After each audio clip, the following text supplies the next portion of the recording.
Ladies and gentlemen, Monsieur, Dame и Господа, I shall call upon His Excellency, the Minister of the Interior, Professor Prokopis Pavlopoulos, to take the floor. Η συνύπαρξη μέσα στο κοινωνικό σύνολο των μελών του με όρους οι οποίοι επιτρέπουν να μειώνονται σταδιακά οι μεγάλες ανισότητες οι οποίες υπάρχουν μεταξύ των ανθρώπων οι οποίοι εργάζονται μέσα σε κάθε οικονομικό και κοινωνικό σύστημα. Το UNDP και τον Οργανισμό Οικονομικής Συνεργασίας Εύξηνου Πόντου και οι χώρες στις οποίες απευθύνεται το πρόγραμμα είναι η Αλβανία, η Αρμενία, το Αζερβαϊτζάν, η Βουλγαρία, η Γεωργία, η Ελλάδα, η Μολδαβία, η Ρουμανία, η Ρωσία, η Σερβία, η Τουρκία και η Ουκρανία. Το ζητούμενο της εποχής.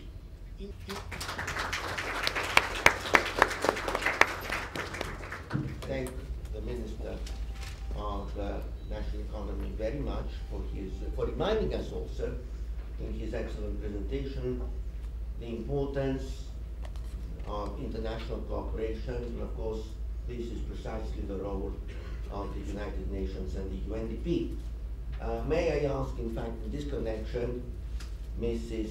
Kori Udovici, Assistant Secretary General of the United Nations UNDP, to take the floor.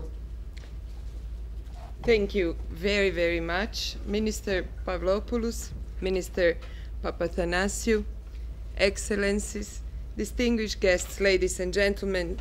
I really am very happy to have the opportunity to speak here today. We're especially pleased that Mr. Salim Muslumov, Chairman of the State Social Protection Fund, Republic of Azerbaijan, was able to contribute a description of e-governance and pension reform in Azerbaijan to the newsletter.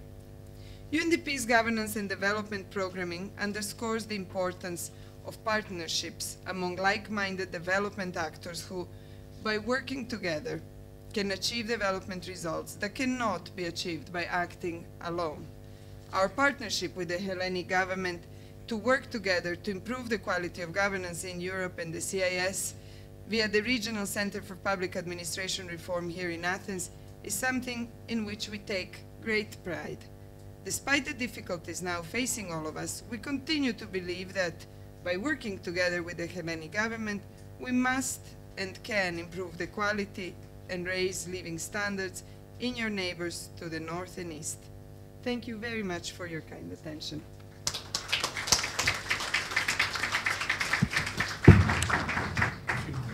Please permit me to begin this next session of the Launch Forum program on democracy and development lessons from Eastern Europe and Central Asia.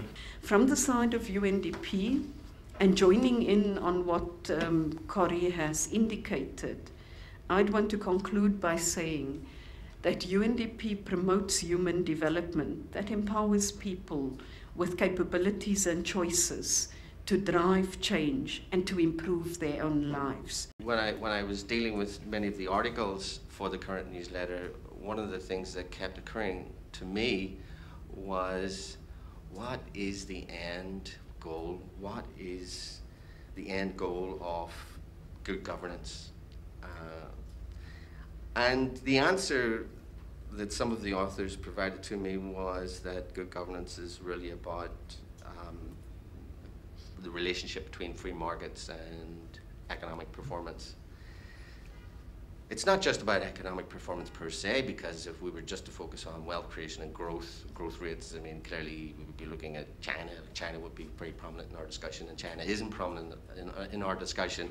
So it's not just economic performance, it's the relationship between economic performance and the free market that is at the center of the good governance agenda. It is absolutely clear that there is an immediate public reaction and that the intellectual climate has moved as a result of the crisis. Самое трудное будет третий этап кризиса, я думаю, это кризис социального сектора, и особенно кризис сектора социальной защиты населения. Donor community didn't invest enough in education. They said that, you know, the results of their investments are not visible immediately, and they went for something else, but you know, that is a big problem. Now, 10 years, you know, after the wars and so on, we are really facing a big human capital, you know, problems. In my view, Central and Eastern Europe and the CIS have two opportunities. There's an opportunity in the current crisis to help rethinking the approach to governance as part of rescuing operations. Why did Hungary get in such a bad situation? It's not only political miscalculation. Why did Latvia get into such a dire situation even though it played everything by the book? Well, something was obviously wrong in terms of detecting early warning signs and the policy management capacity in the government, not only in Latvia. We'll have plenty of time for these things later. I would like again to thank everyone that has been on this rostrum, and also to thank and welcome the Development and Transition Journal, whose 12th issuance we're celebrating today.